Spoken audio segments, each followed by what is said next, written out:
Olá, pessoal, boa noite, muito bem-vindos. Estou muito feliz de estar aqui com vocês nessa noite para a gente falar sobre fluência em inglês, um aspecto tão necessário para quem quer ter independência no inglês, que é uma língua mundial. E com o Cambly, você pode, de fato, entrar para o inglês mundial, tendo aulas com inglês nativo, com professores do mundo inteiro.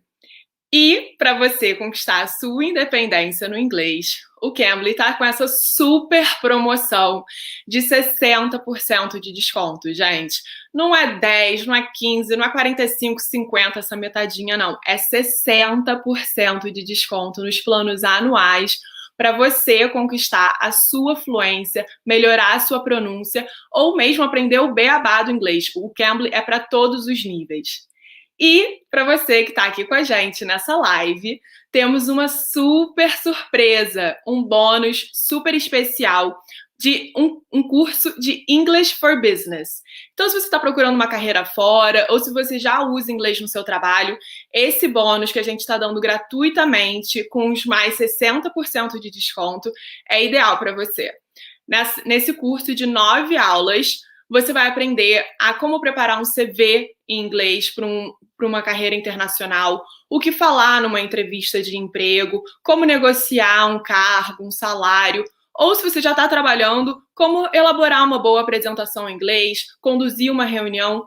Gente, é muito bom. E é um bônus que você tem agora, se inscrevendo agora nos planos anuais, com 60% de desconto, usando esse código que está aqui na tela. Fluência 60. Então vai lá, se inscreve com 60% de desconto, mais esse bônus de English for Business. Ali o link nos nossos comentários também. E vem para cá tirar suas dúvidas sobre fluência em inglês com o tutor Simon. Tutor Simon, welcome.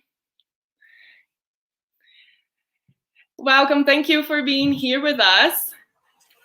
It's a pleasure. I've been to Brazil once in the past. This is definitely a different way of doing it. We are happy to have you here with us. Simon, so today we are talking about fluency in English, which is a very important aspect for you to have your independence in the language. And what do you think does the students struggle the most when it comes to fluency? From what I've seen, the biggest factor would be not using the knowledge that they have. A lot of people get nervous about actually speaking in the different language, and so they just stay quiet. But if you're not using it, your brain doesn't learn to process it better. You can't improve without actually forming speech with what's stuck in your memory bank. So that would be the biggest thing, to just getting over nervousness or finding a place to use it. Sometimes it's lack of opportunity. Okay. I think so. Speaking to natives is you think it's the best way to better your fluency? Speaking to natives is excellent. If it's not possible, just speaking. I said to one of my students the other day, if you have to, walk back and forth in your house, just pace and speak to something. Make short essays or speeches and practice your way through it, so that it's not just remembering words or recognizing words, but your brain is learning how to put them forward as something that you are formulating yourself. Okay, that's a nice one. Laura is curious to know, Antonio, hi, to know if you had a good time here in Brazil. I had a wonderful time. It was a little confusing when I was in the airports because I didn't speak any Portuguese or any Spanish for that matter. But visiting, I saw Itaipu Hydro Dam and also Iguaçu Falls was one of the most beautiful places I've ever seen, and I've been craving going back ever since. Yeah, Brazil is an amazing country, and we have a lot of nice things here to see. And what did you do when you came here and didn't know Portuguese? Now you're the other side of the story. How do you do to be fluent or try to communicate in a not native language? Well, I was lucky at that point in time. I was traveling with friends, and they were a married couple. Between the two of them, they had 5 or 6 different languages that they were fluent in. So that was very helpful, and they also knew where they were going. So I got to use them, but since then it's been a long journey of learning Spanish for myself and using that to get around in different places. There's definitely struggles involved, but we cheat in our modern society. We don't have to get it all ourselves. We have these wonderful little tools that do the job for us sometimes. Yeah. And where that fails, if you don't have service or a car, you know what? Use your hands. You can find a way to get somebody to understand some sort of basic communication. And yeah, Brazil was tourism. It was seeing the beauty of the land, and I got to encounter a little bit of the beauty of the people. There was a big group of teenagers that were singing at Iguazu Falls, and it was wonderful seeing beautiful personalities there. I'm glad to know you had a great experience here in Brazil. But what do you think are the most difficult words to pronounce in English for Brazilians, and what are the tips that you usually give to your Brazilian students? Difficult for Brazilians to pronounce.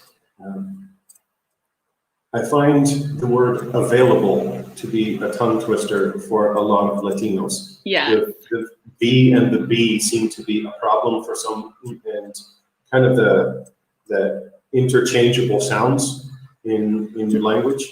And so, sorry, the difficult words to pronounce. And the other side of the question was? If you have any tips for us to practice those kind of words. Tips for practicing. I need to put together a list of letters. Honestly, there's a few different letters that I find a lot of students struggle with in English, and I believe there's 5 pairs of them in English where your mouth is in the exact same position for both letters, and the only difference is one uses exclusively air and the other uses voice. For example, a Z and an S, your mouth doesn't move. Okay. And so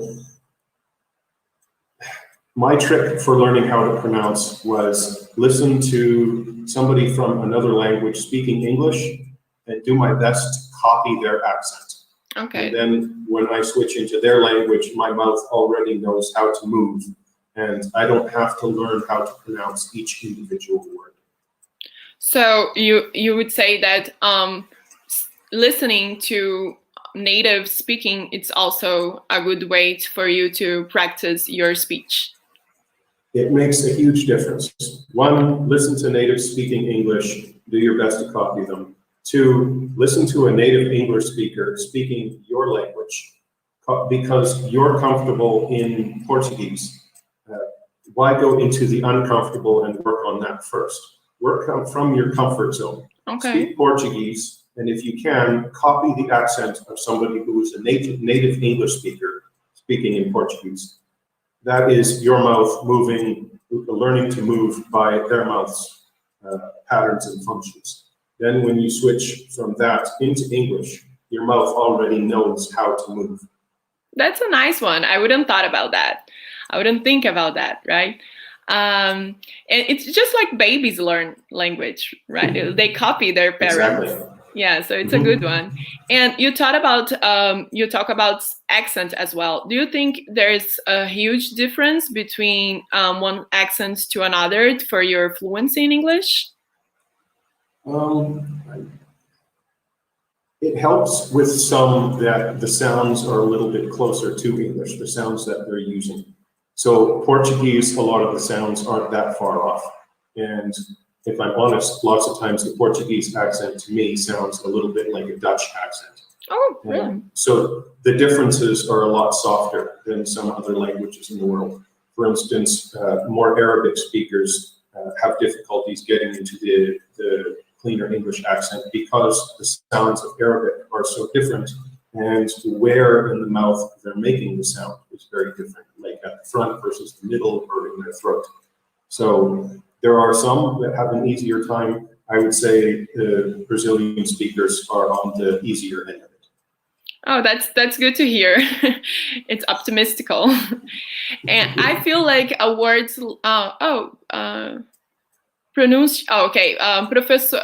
Professor Dr. Ronison de Souza Santos, it's asking us to pronounce available, the one that you just said. Okay, it's a harsh one. Available.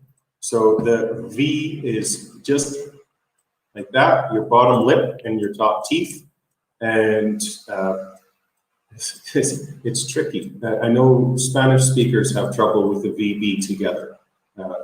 Available, and the B is just your lips. It does not involve your teeth at all. Okay, let me try this one.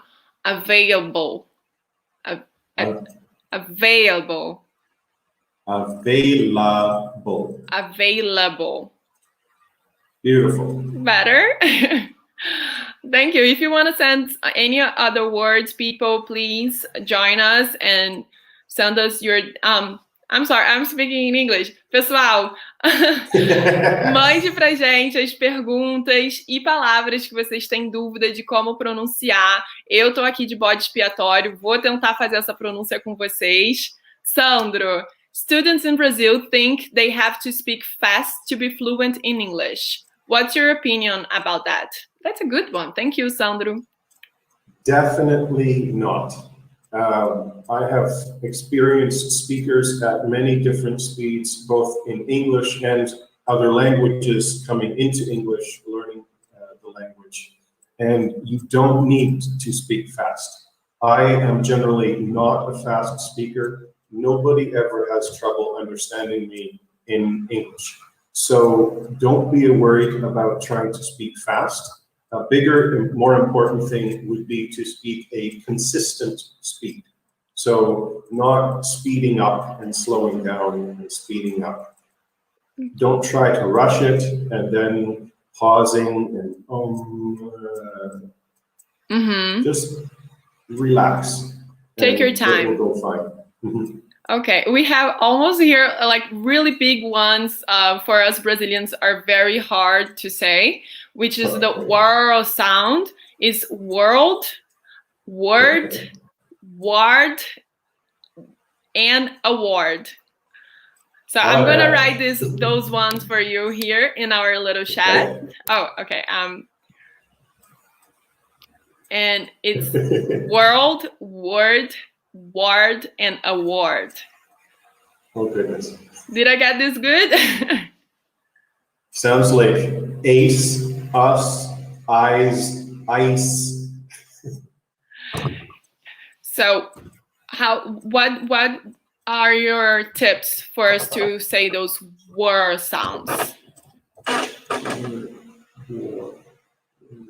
World, word, word, or. The difference is in your tongue. Okay. You want the or is just pull your tongue further back in your mouth. Pull it right back. Is world, word, word. Okay. Word, ward, world. That's not very different. Yeah, but for us Brazilians, I don't know why, it's very hard to say those word sounds. Is it what's the most tricky part? Is it the sound of the O or A, or is it? We don't have any words that starts with a W here in Brazil. Like only sometimes names, but actual words no. So it's a very weird sound for us. There is that tricky sentence like the world is full of words. The world is full of words. Can you do that fast for us to see how it like the native saying that? If I said it fast, would be the world is full of words. Wow. The world is full of words. The W sound is just some rushing air because there's no solid anything in it. So I don't know, it's like, imagine if you tried to pronounce a P and you didn't push. Okay. You wouldn't have any sound. So P or B, at least there's a solid connection. It's easier to hear the enunciation. World is, just put some extra push behind it. It's like, for me, pronouncing the rolling R is like that. Yeah. It's complicated. My tongue is too weak. It hasn't had the exercise. Okay. So it has to have the extra push behind it. Maybe it sounds weird for you, but it just needs some extra push.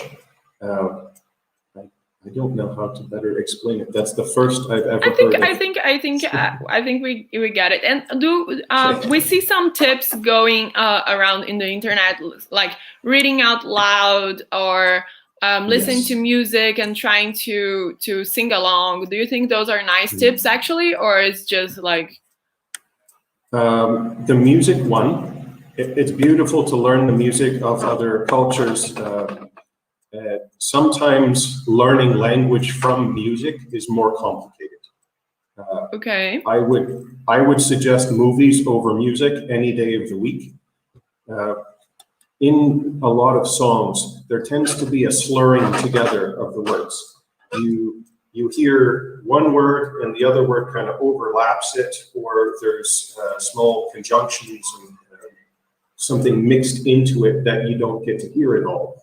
Okay. And so you're trying to figure out what all the words are in this line of the song, but it seems like something's missing. It doesn't make sense. So in that regard, it's easier to do the songs, I guess, if you have the words for it in front of you. Okay. Or if you have more advanced English, it's like a kind of a challenge. Yes, that's a solid point. So then movies with subtitles, but not subtitles in Portuguese. Put the subtitles in English, because the English versus the Portuguese, they're not saying the same thing all the time. Okay. And so it creates confusion. Whereas if you're listening to the English and it's going a little fast for you, your brain learns, oh, I need to process faster.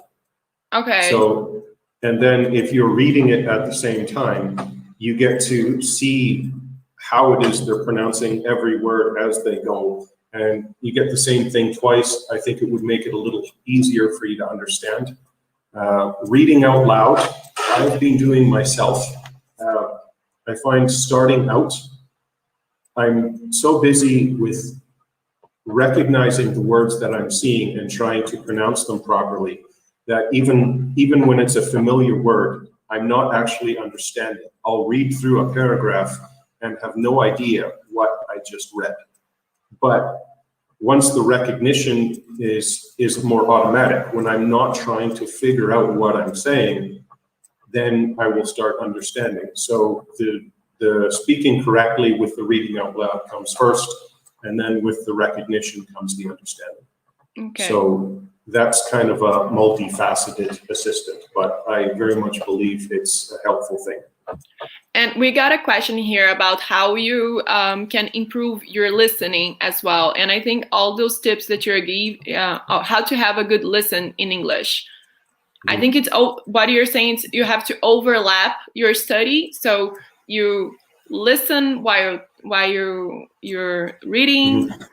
Yeah, if possible, is an excellent thing. If you're doing the reading yourself, like I just said, sometimes the understanding isn't there unless you just read quietly. But if you can hear it and see it at the same time, I think that gives a boost.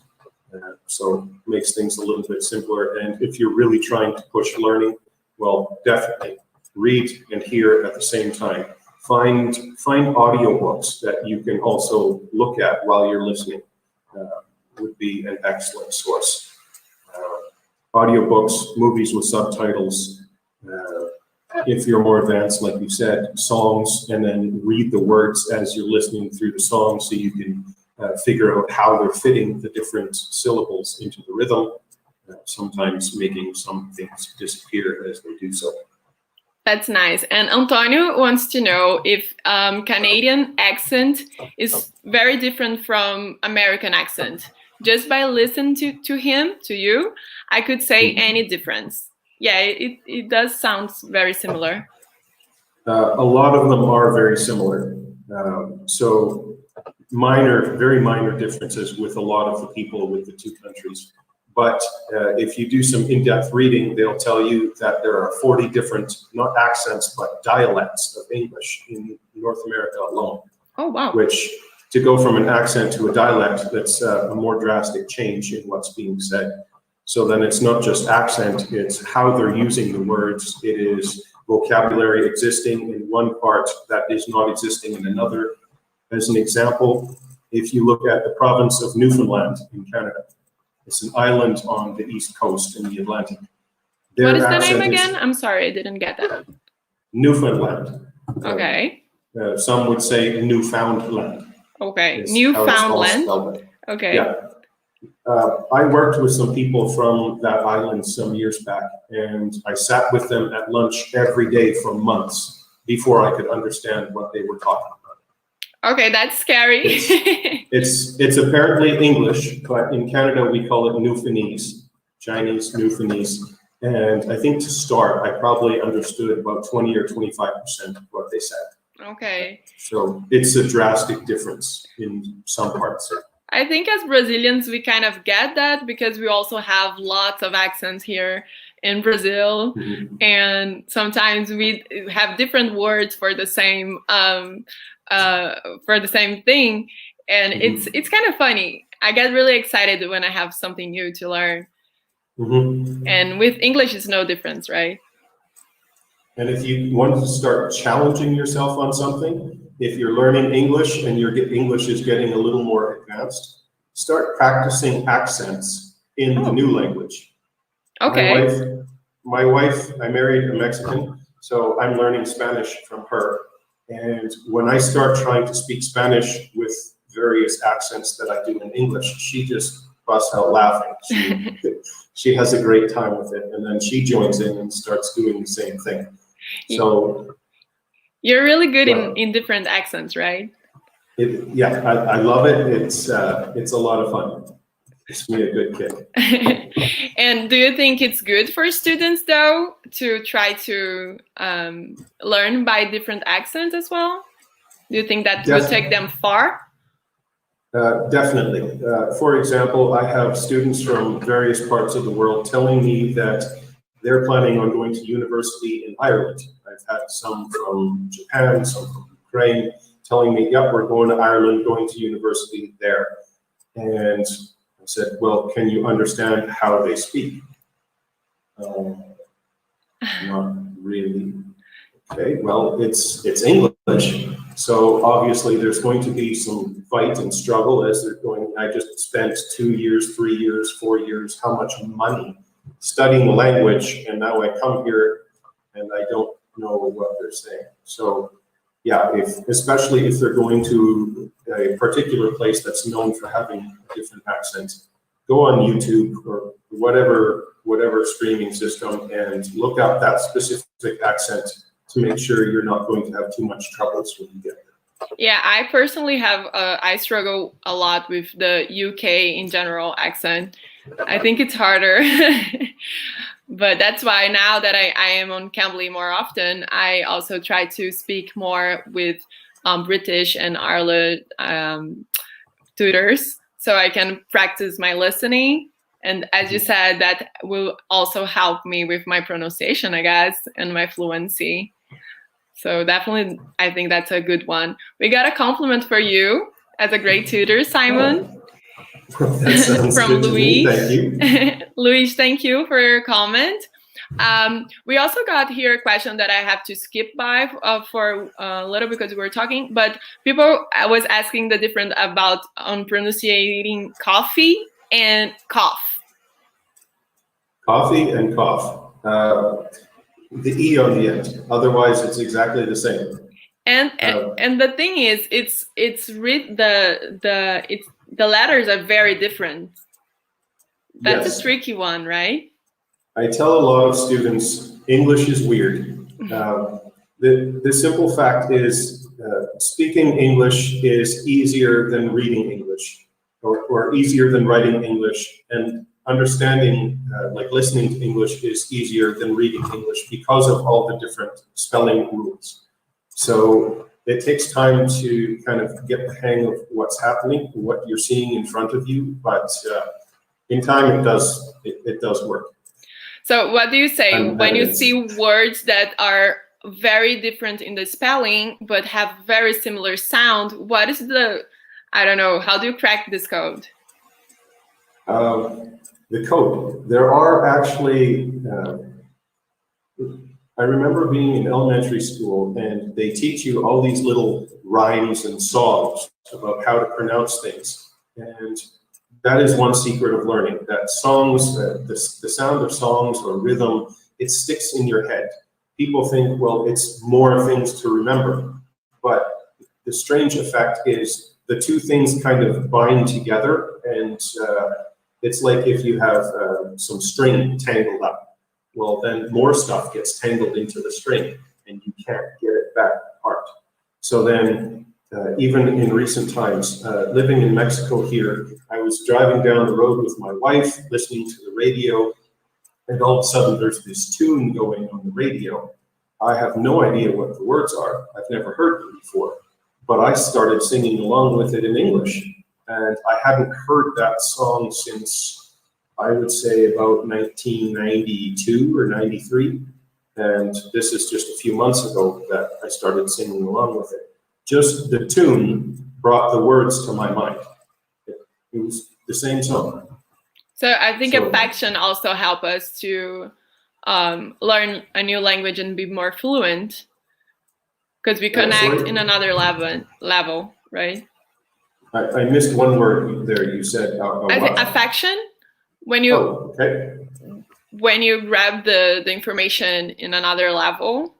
Mm-hmm. Adailton is asking us, could you pronounce, please, the word automatically? Automatically. Yes, thank you. I'm in a hot seat here right now. It's more the sound of an O at the beginning. Okay. So, automatically. No, like you have the soft O and the short O versus the long. And so automatically, instead of ow. Ow would be like if there was OW at the start. Oh, okay. So can you repeat that? Okay, automatically. And how is the difference? Ow, it automatically. Yeah, we do not say ow. Okay, so I just said it wrong again. We do not say ow. We say just automatically. Auto. It's more closed mouth. Automatic. Yeah. Automatically. And that's if you're trying to pronounce it like technically with the spelling. If you're hearing a Canadian person or most Americans saying it, they're going to say automatically. In which case, it sounds more like it has D's instead of T's. Okay. I will try this one again. Adailton, você trouxe uma para mim, hein? Vamos lá. Automatic. Again. There, like that. Automatically. Oh my God. Not because now I'm shy. I keep making mistakes and then I get shy, but automatically. It wasn't bad. Okay, but that was a good one because us as Brazilians, I think we do a lot of the A sound very open, like a, and that was a good tip that I haven't heard before. It's more ah. It's a sad a. It's a sad automatically. Something that can help some people. It's extra studying, but if you want to work on pronunciation specifically. There's something called the phonetic alphabet.